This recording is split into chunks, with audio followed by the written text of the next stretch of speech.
Fidelis Care offers quality, affordable health coverage for children and adults of all ages and at all stages of life. Quality health coverage, it's our mission. Call 1-888-FIDELIS or visit fideliscare.org.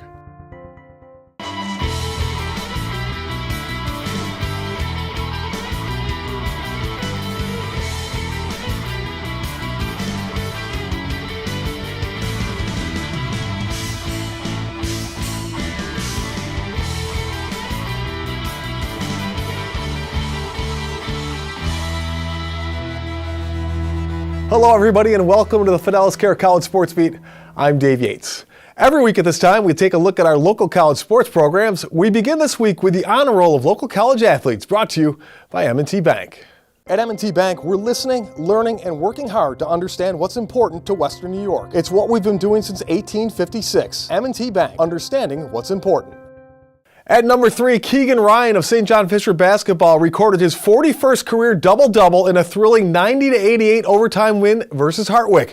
The senior had 21 points and 10 boards and in the process became the Cardinals' all-time rebound leader with 962. At number 2, Nancy Naskey led the Geneseo women's swim team to its 10th straight SUNYAC title with 3 first-place finishes in the 200, 500, and 1650 freestyle.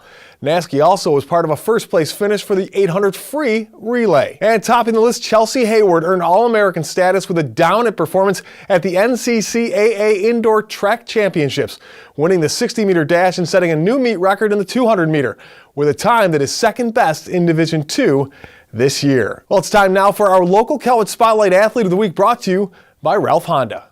This week's Athlete of the Week brought to you by Ralph Honda, where they've been doing it right for 3 generations. Visit their new showroom or find your next car online at ralphhonda.com. The St. John Fisher baseball team looks to follow up strong on a 39-win season last year, and securing those victories falls on the closer, Loukas Brigham. Here's Kim Burnson with his story. Come on!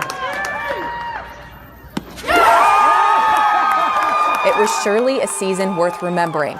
Last spring, the St. John Fisher baseball team made a historic run, going undefeated in the NCAA regional round of playoffs. The Mid-Atlantic regional champs then solidified a spot in the Division III World Series, the program's first ever trip to Appleton, Wisconsin. Do you have a favorite highlight from last season?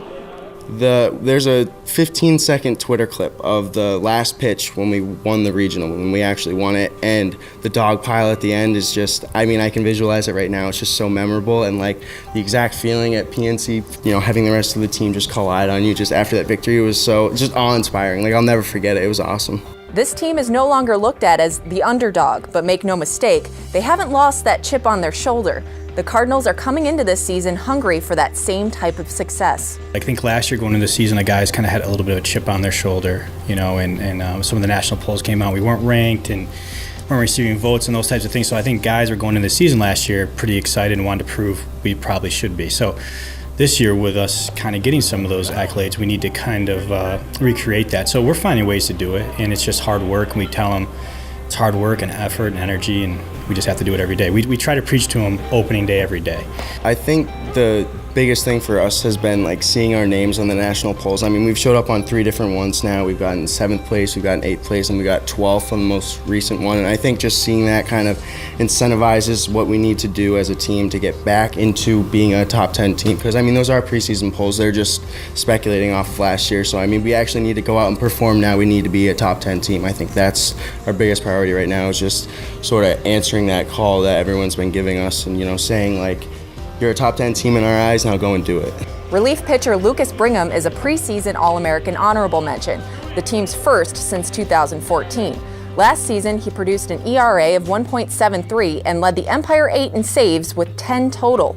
It's really humbling to get recognized at that level. I think it makes me inspired to work harder and to give that sort of effect to the rest of the team as a leader. And he's really good in that situation. He doesn't mind the pressure. I think he enjoys it, and I expect him to do what he did last year and maybe a little bit better, because I think he's in better shape this year. No matter what the obstacle, it's tough to slow down a guy with as much optimism as Brigham. As a pitcher, what's going on in your head mentally, getting yourself ready for the game?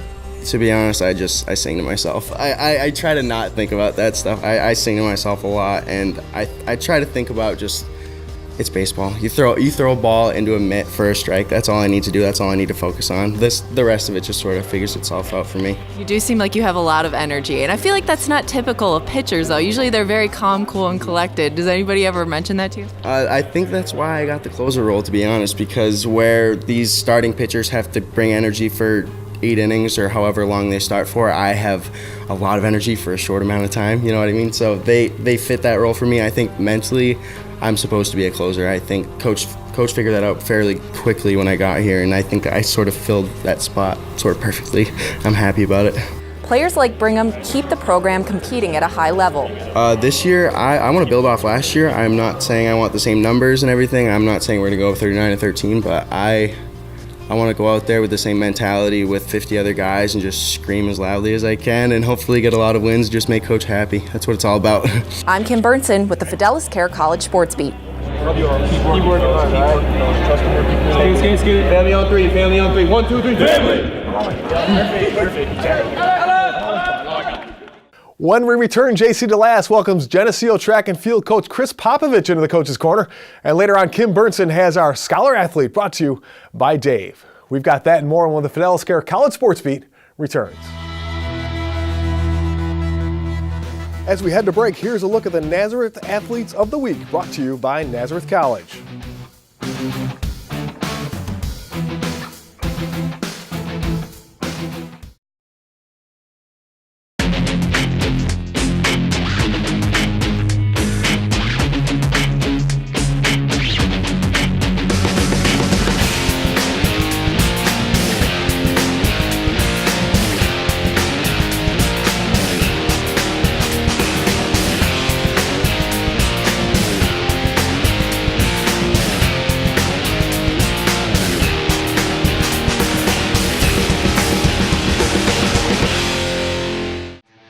As we come back from break, here's a look at the Geneseo Athletes of the Week, brought to you by SUNY Geneseo.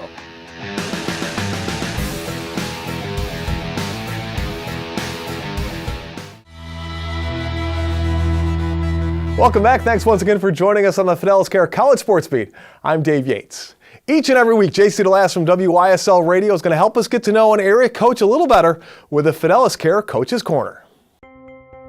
The Fidelis Care Coach's Corner is presented by Fidelis Care, quality health coverage. It's our mission.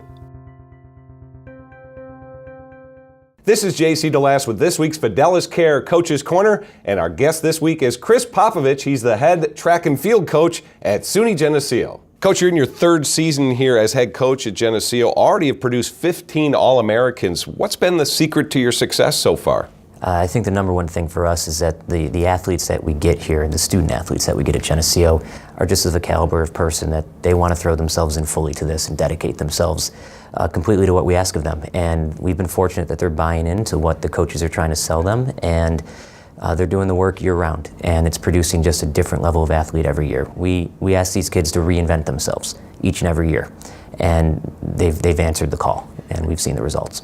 As a graduate here of SUNY Geneseo, and you're also a SUNYAC champion middle distance runner, so with that success and with your experience attending this institution, how does that help you in relating to the kids you have now? I think primarily we understand the culture of the campus, the community, the academic rigors that come with this place, and the history of the program. We were fortunate to have our former coaches who showed us this way and this culture that we invested in when we were here.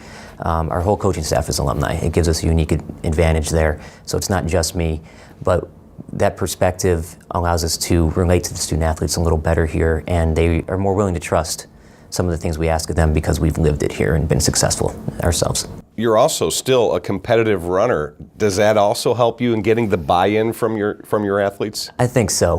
When you jump in a race that they can see you still trying to do it yourself and to a certain degree do it at a high enough level to compete against college-age students, then I think it goes a long way to get them to trust you. Is there a certain type of student athlete that you're looking for when you're recruiting here for SUNY Geneseo? We want people that are very mature, independent, self-driven, intrinsic's a good word, intrinsically motivated. In this sport, there's always going to be someone at a higher level, and we go to meets where we always see people at a higher level than you. So we want people that are going to be trying to get better themselves intrinsically, not looking at a result or a time always to dictate what is success and what isn't. So we ask people to invest in a process. So we want people that are truly willing to do that and buy into that culture that we try to put out there. What do you say to current high school track athletes to help them prepare for what's coming if they want to participate at the collegiate level? Number one, if you want to be a collegiate athlete, you have to live a lifestyle that allows you to be a collegiate athlete. It's not a club anymore. It can't be treated that way, and most of our athletes understand that. Even though we're a Division III school, to be a successful athlete here, you got to make it a part of a lifestyle. So self-discipline is a big thing, and patience is the other. Most students come out of high school, they've been the top dog of their program, they've been very successful, and now they're entering into a world where they're at the bottom of the totem pole again. So they have to continue to push themselves and strive for more, and patience is part of that. For you, what's the best part about coaching here at SUNY Geneseo? I think just continuing on was something that myself and the other coaches helped build up and be a part of. We were part of some very winning traditions here, and to see that and to see it continue and try to push it to continue to new heights is our number one goal. And having alumni come back and participate in that and get excited about where the program's going is probably the greatest thing that we can ask for. Thanks for joining us, Coach. You're welcome. And thank you for watching this week's Fidelis Care Coach's Corner. Kim Burnson is up next with our Scholar Athlete, and later on, U of R women's tennis and their Golden State connection. We'll explain that when the Fidelis Care College Sports Beat returns.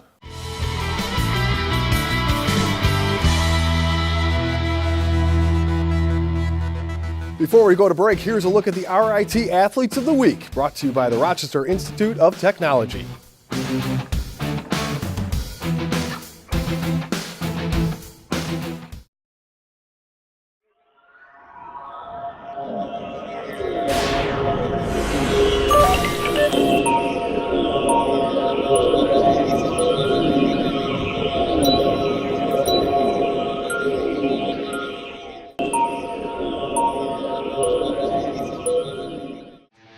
As we come back from break, here's a look at the SUNY Brockport Athletes of the Week, brought to you by the College at Brockport.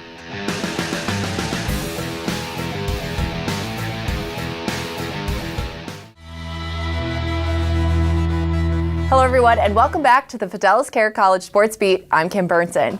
It's time now for our Scholar Athlete, brought to you by Dave, Digital Audio Visual Environments. Where can you go to get expert advice and installation on TVs, sound systems, and automation for your home, car, or business? Come see Dave, Digital Audio Visual Environments. Come see Dave.com. Honored this week as our Scholar Athlete is Quinn Carey of Roberts Wesleyan College. Quinn is a sophomore standout on the men's basketball team. He's currently averaging over 12 points a game for the Redhawks. Quinn attributes his faith and hard work to the scholarships he has earned and was featured on the ECC Commissioner's list of honor roll athletes while majoring in marketing. For his hard work on the court and in the classroom, Quinn Carey is our Scholar Athlete, brought to you by Dave, Digital Audio Visual Environments. Now with a look at our college calendar, here's Dave Yates. Today, the RIT women's tennis team takes on Skidmore College at 1 p.m. at the Mendon Racket Club. Lacrosse season gets into full swing on Wednesday. The Roberts Wesleyan men's team plays at 3 p.m. versus Lemoyne College. At 4 on Wednesday, the Geneseo women open their season against St. Lawrence. At the same time, the Brockport women host RIT at Bob Boozer Field. Saturday morning, the Yellow Jackets women's tennis team has a match versus Union College at 10 a.m. And finally, on Saturday afternoon, RIT men's lacrosse plays the University of Scranton. That is a noon face-off. And now here's how some Section 5 alums are doing at colleges outside of Rochester. It's a segment we call Postcards from College. Antoine Anderson of Fordham matched his season high with 20 points in a win over St. Louis. Charlie Cummins from Penfield was named senior captain for the Tampa Spartans lacrosse team. The defender was a first-team All-SSC selection last year. Julia DiMartino from Brockport is in her sophomore year at Liberty and earned her first career save in their season opening win. And Brighton grad Kelsey Van Atta is off to a hot start for Syracuse lacrosse, scoring 6 goals in the team's first 3 games, all wins for the Orange. Those are our postcards from college. Coming up next, it's our honor roll of teams, and later on, a pair of California tennis players set the stage for the U of R women's team. We'll have that story and more when the Fidelis Care College Sports Beat returns.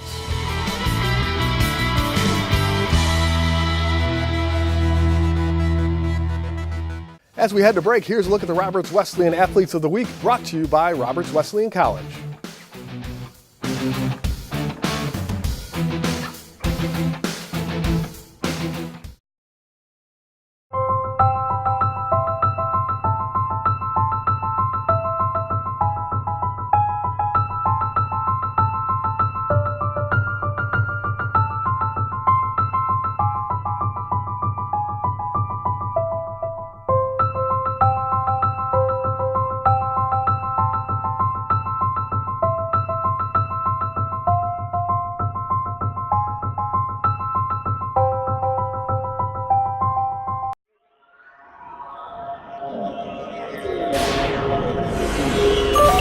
As we come back from break, here's a look at the St. John Fisher Athletes of the Week, brought to you by St. John Fisher College.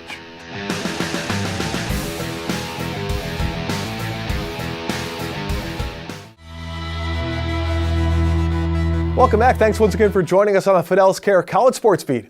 I'm Dave Yates. Here is our honor roll of local college teams. At number 3, it's the MCC women's basketball team. They beat Geneseo Community College 102-48 to move to 21-3 on the year. Jane L. Robinson had a double-double with 12 points and 14 rebounds. At number 2, the U of R men's basketball team beat Carnegie Mellon 82-67 and are now ranked 3rd with a 21-2 record. Zach Ayers led the Jackets with 22 points. And topping the list, Geneseo women's basketball finished the regular season with a perfect 25-0 record, beating Cortland 74-39. The Knights are the top seed in the SUNYAC tournament for the second time in the last 3 years. And now it's time for our Spotlight Team of the Week. The University of Rochester women's tennis team kicks off their spring season, led by a pair of California recruits. Here's Bill Pucko with their story. Out of here. First court. Right, we're going to be doing one side feeding, the other side approaching the net, and play games up there. Yes! They recruit tennis players to come to the University of Rochester. There isn't a single member of the squad from New York State.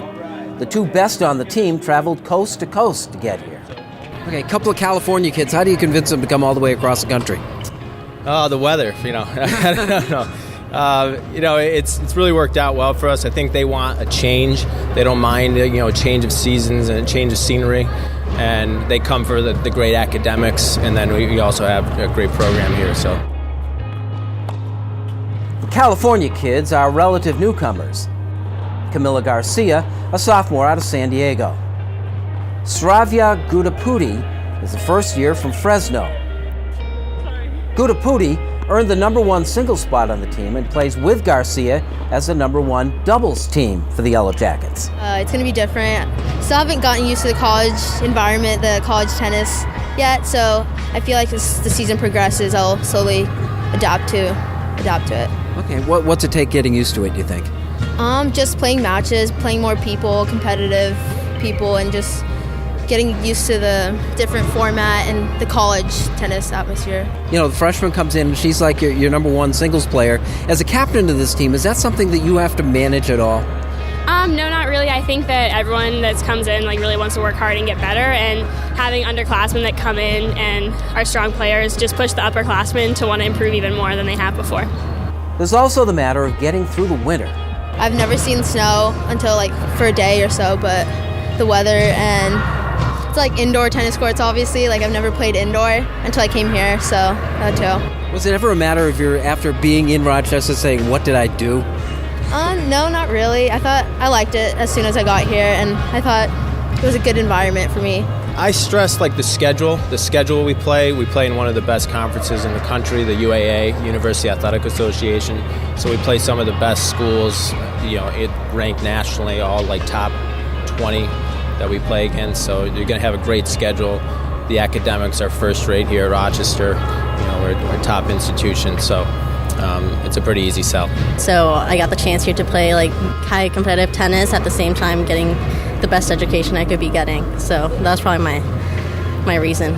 Garcia knows more of the University of Rochester ropes, which include balancing an intercollegiate sport with managing a challenging major. So it's biomedical engineering, so it's almost just applying any type of engineering, mechanical. I'm focusing on the electrical part of engineering and focusing that on medicine. So it's basically applying whatever general engineering principles, but to a human body. So making devices, prosthetics. Is it as challenging as it sounds? Yes, sometimes it is. It's definitely not an easy major to do, but I think I'm going to get a lot out of it, so that's why I'm doing it. Are you able to fit tennis in with all of that? Oh, for sure. It can be stressful sometimes, but I don't know, being on the team makes you more organized, and you know what you need to do, when you need to do it. So you just become a better organized person, and you have to finish everything. So Ahead of this team is a 14-match schedule that leads to the University Athletic Association Championships at the end of April. The Yellow Jackets already have a pretty good idea what to expect, since they already played 4 matches in the fall portion of a split season. Honestly, I think it just makes us that much more dedicated to the sport. We have a long haul. I think we're in off season for about 2 months total. So these girls are your best friends. You see them all the time, and you're always playing, which is really nice compared to a lot of the other sports. Yeah. Is that a challenge to keep the consistency throughout that dormant period? Honestly, no, because we're so used to it. If anything, we practice only 3 days a week instead of 5 or 6, so it's a little bit of a break, a little bit more time to catch up on studies and stuff, but I think we all kind of stay pretty focused during it. From the Gorgon Athletic Center at the University of Rochester, Bill Pucko for the Fidelis Care College Sports Beat. Well, thanks everybody for watching, and a special thanks to our sponsors, including Fidelis Care, for making the College Sports Beat possible. We'll see you back here next week.